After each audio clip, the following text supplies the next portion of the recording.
ಇವತ್ತು ಹಣ್ಣುಗಳ ಬಗ್ಗೆ ಮಾತಾಡೋಣ.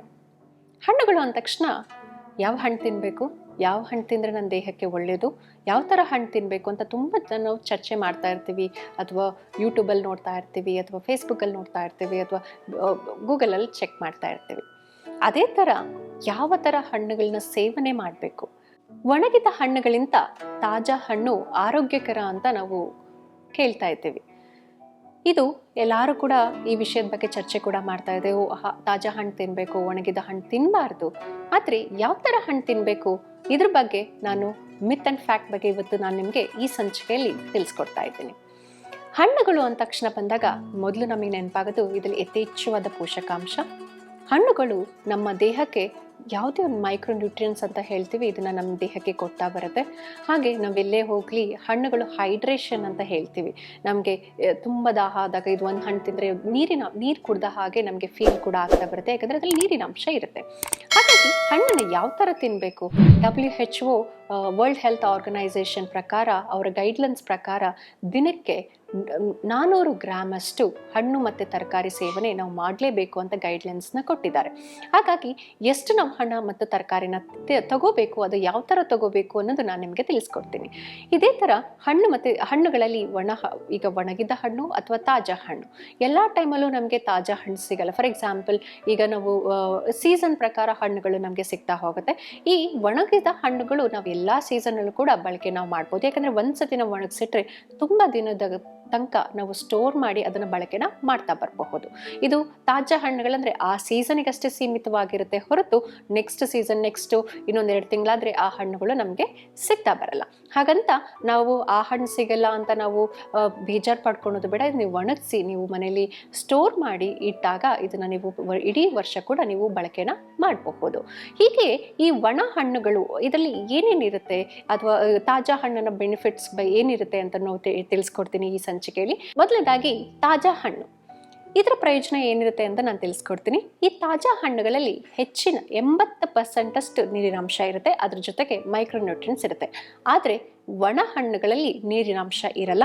ಇದನ್ನ ಡಿಹೈಡ್ರೇಷನ್ ಮಾಡಿರ್ತಾರೆ, ಅಂದರೆ ಒಣಗಿಸಿದಾಗ ಈ ನೀರಿನ ಅಂಶ ಅಂತ ಮಾಯಿಶ್ಚರೈಸ್ ಕಂಟೆಂಟ್ ಏನಿರುತ್ತೆ ಕಂಪ್ಲೀಟಾಗಿ ರಿಮೂವ್ ಮಾಡಿರ್ತಾರೆ. ಸೊ ಯಾವಾಗ ನಾವು ತಾಜಾ ಹಣ್ಣನ್ನು ಸೇವನೆ ಮಾಡ್ತೀವಿ ಅದ್ರ ಗಾತ್ರ ದೊಡ್ಡದಾಗಿರುತ್ತೆ, ಯಾಕಂದರೆ ಹೈಡ್ರೇಷನ್ ಇದ್ದಾಗ ಟಿಶ್ಯೂ ಸೆಲ್ಸ್ನ ಗಾತ್ರ ದೊಡ್ಡದಾಗಿರುತ್ತೆ, ಹಣ್ಣಿನ ಗಾತ್ರ ದೊಡ್ಡದಿರುತ್ತೆ. ಆದರೆ ಒಣ ಹಣ್ಣನ್ನು ನಾವು ಯಾವಾಗ ಡಿಹೈಡ್ರೇಷನ್ ಮಾಡಿಸ್ತೀವಿ ಅಥವಾ ಒಣಗಿಸ್ತೀವಿ ಅದ್ರ ಗಾತ್ರ ಸಣ್ಣದಾಗ್ತಾ ಬರುತ್ತೆ, ಯಾಕಂದರೆ ಅದರಲ್ಲಿ ಮಾಯಿಶ್ಚರ್ ಕಂಟೆಂಟ್ ಅಥವಾ ವಾಟರ್ ಕಂಟೆಂಟ್ ಯಾವುದು ಕೂಡ ಇರುವುದಿಲ್ಲ. ಹಾಗೆ ಇದರಲ್ಲಿ ಪೋಷಕಾಂಶಗಳು ನಾವು ನೋಡ್ತಾ ಬಂದಾಗ ನಾವು ಹೇಳ್ತೀವಿ ತಾಜಾ ಹಣ್ಣುಗಳಿಗೆ ಜಾಸ್ತಿ ಪೋಷಕಾಂಶ ಇರುತ್ತೆ, ಅದರ ಒಣ ಹಣ್ಣಲ್ಲಿ ಪೋಷಕಾಂಶ ಇರುವುದಿಲ್ಲ ಅಂತ ತುಂಬ ಜನ ಇದರಲ್ಲಿ ವಿಷಯದ ಬಗ್ಗೆ ಮಾತಾಡ್ತಾ ಇರ್ತಾರೆ.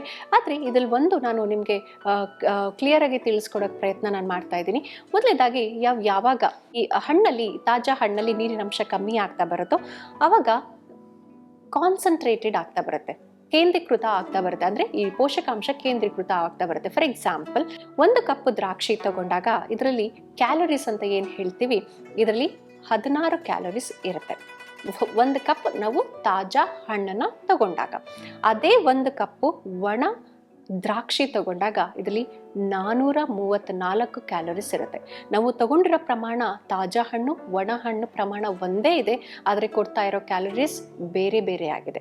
ಹಾಗಾಗಿ ನಾವು ಒಣ ಹಣ್ಣಾಗಲಿ ತಾಜಾ ಹಣ್ಣಲ್ಲಿ ಪೌಷ್ಟಿಕಾಂಶ ಇರುತ್ತೆ, ಬಟ್ ತಾಜಾ ಹಣ್ಣುಗಳಲ್ಲಿ ನಾವು ನ್ಯೂಟ್ರಿಯೆಂಟ್ಸ್ ಸ್ವಲ್ಪ ಕಮ್ಮಿ ಇರುತ್ತೆ, ಆದರೆ ಒಣ ಹಣ್ಣುಗಳಲ್ಲಿ ಇದು ಕಾನ್ಸಂಟ್ರೇಟ್ ಕೇಂದ್ರೀಕೃತವಾಗಿ ನಮ್ಮ ಪೋಷಕಾಂಶ ಇರುತ್ತದೆ. ಹಾಗಾಗಿ ಸ್ವಲ್ಪ ಬಳಕೆನ ನಾವು ಕಮ್ಮಿ ಪ್ರಮಾಣದಲ್ಲಿ ಮಾಡೋದು ಉತ್ತಮವಾಗಿರುತ್ತದೆ.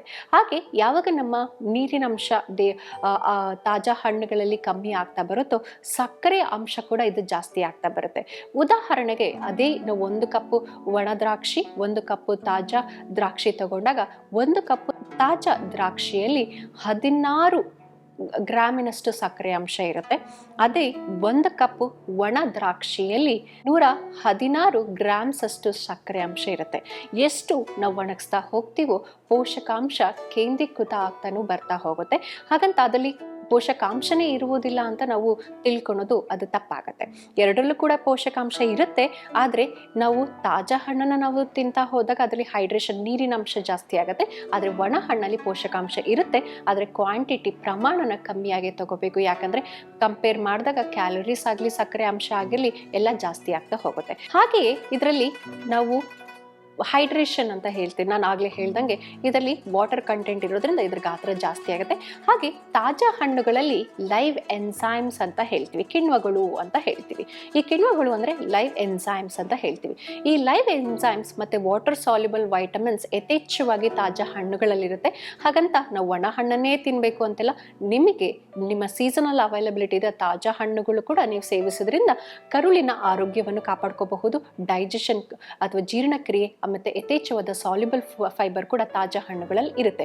ಆಮೇಲೆ ಫೈಬರ್ ಅಂಶ ಬಂದಾಗ, ಈಗ ನಾವು ತುಂಬ ಹೇಳ್ತಾ ಇರ್ತೀವಿ ಒಣ ಹಣ್ಣುಗಳಲ್ಲಿ ಜಾಸ್ತಿ ನ್ಯೂಟ್ರಿಷನ್ ಇರಲ್ಲ ಅಂತ. ಈಗ ಒಣ ಹಣ್ಣುಗಳ ಬಗ್ಗೆ ನಾವು ತಿಳ್ಕೊಳ್ಳೋಣ. ಒಣ ಹಣ್ಣುಗಳಲ್ಲಿ ಇದರಲ್ಲಿ ಫೈಬರ್ ಕಂಟೆಂಟ್, ಫಿನಾಲ್ಸ್ ಅಂತ ಏನು ಹೇಳ್ತೀವಿ ಅದು, ಹಾಗೆ ಆ್ಯಂಟಿ ಆಕ್ಸಿಡೆಂಟ್ಸ್ ಅಂತ ಏನು ಹೇಳ್ತೀವಿ, ಉತ್ಕರ್ಷಣ ನಿರೋಧಕಗಳು, ಆ್ಯಂಟಿ ಆಕ್ಸಿಡೆಂಟ್ಸ್ ಜಾಸ್ತಿ ಪ್ರಮಾಣದಲ್ಲಿ ಇರುತ್ತದೆ. ಹಾಗೆ ಈ ಒಣ ಹಣ್ಣುಗಳಲ್ಲಿ ಯಥೇಚ್ಛವಾದ ಪೊಟ್ಯಾಷಿಯಂ ಮತ್ತು ಫೈಬರಿನ ಅಂಶ ಇರುತ್ತೆ.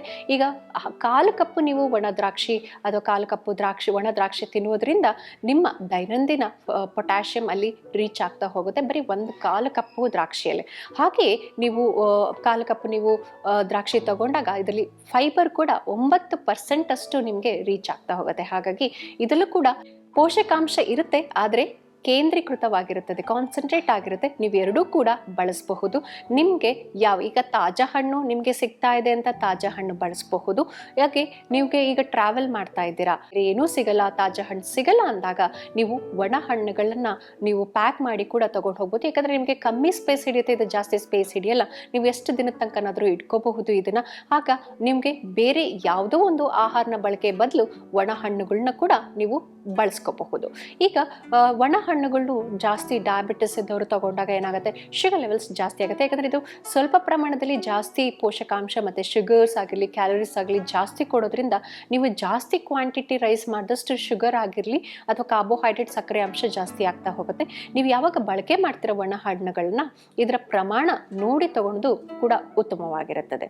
ಹಾಗೆ ನೀವು ತಾಜಾ ಹಣ್ಣನ್ನಾದರೆ ಬಳಸಿ ಅಥವಾ ಒಣ ಹಣ್ಣನ್ನಾಗಲಿ ಬಳಸಬಹುದು. ಇದರಲ್ಲಿ ಯಾವುದೇ ಥರ ಪೋಷಕಾಂಶಗಳ ಕೊರತೆ ಇರುವುದಿಲ್ಲ. ಆದರೆ ನಿಮಗೆ ಯಾವುದು ಉಪಯೋಗಕರವಾಗಿರುತ್ತೋ ಆ ಥರ ಬಳಸೋದು ಕೂಡ ಉತ್ತಮವಾಗಿರುತ್ತದೆ. ಹಾಗಂತ ಒಣ ಹಣ್ಣು ತಿನ್ನಲೇಬಾರ್ದು ಅಂತ ಇಲ್ಲ. ನಿಮಗೆ ಯಾವಾಗ ನಿಮಗೆ ಒಣ ಹಣ್ಣು ತಿನ್ನಬೇಕು ಅನ್ಸುತ್ತೋ ಆ ಸೀಸನಲ್ಲಿ ಇಲ್ದಾಗ ನೀವು ಅದನ್ನು ಬಳಸ್ಕೋಬೋದು. ತಾಜಾ ಹಣ್ಣಿದ್ದಾಗ ತಾಜಾ ಹಣ್ಣು ಕೂಡ ನೀವು ಬಳಕೆನ ಮಾಡಬಹುದು. ಅದರಲ್ಲಿ ಎರಡರಲ್ಲೂ ಕೂಡ ಪೋಷಕಾಂಶ ಇರುತ್ತೆ. ಇದ್ರ ಬಗ್ಗೆ ಯಾವುದೇ ನೀವು ಸಂಶಯ ಪಡೋದು ಬೇಡ. ಆದರೆ ನಾವು ಯಾವ ಥರ ಉಪಯೋಗಿಸ್ಕೋಬೇಕು ಅನ್ನೋದು ಕೂಡ ಬಹುಮುಖ್ಯ ಪಾತ್ರ ವಹಿಸುತ್ತದೆ. ವೀಕ್ಷಕರೇ, ಇಲ್ಲಿ ತನಕ ನಾನು ತಾಜಾ ಹಣ್ಣು ಮತ್ತು ಒಣ ಹಣ್ಣುಗಳ ಬಗ್ಗೆ ತಿಳಿಸ್ಕೊಟ್ಟೆ. ಇದೇ ತರ ಮುಂದಿನ ಸಂಚಿಕೆಯಲ್ಲಿ ಅನದರ್ ಮಿತ್ ಮತ್ತೆ ಫ್ಯಾಕ್ಟ್ ಬಗ್ಗೆ ಮಾತಾಡ್ತೀನಿ. ಅಲ್ಲಿ ತನಕ ನೋಡ್ತಾ ಇರಿ ಆಯುಷ್ ಟಿವಿ. ನಮಸ್ಕಾರ.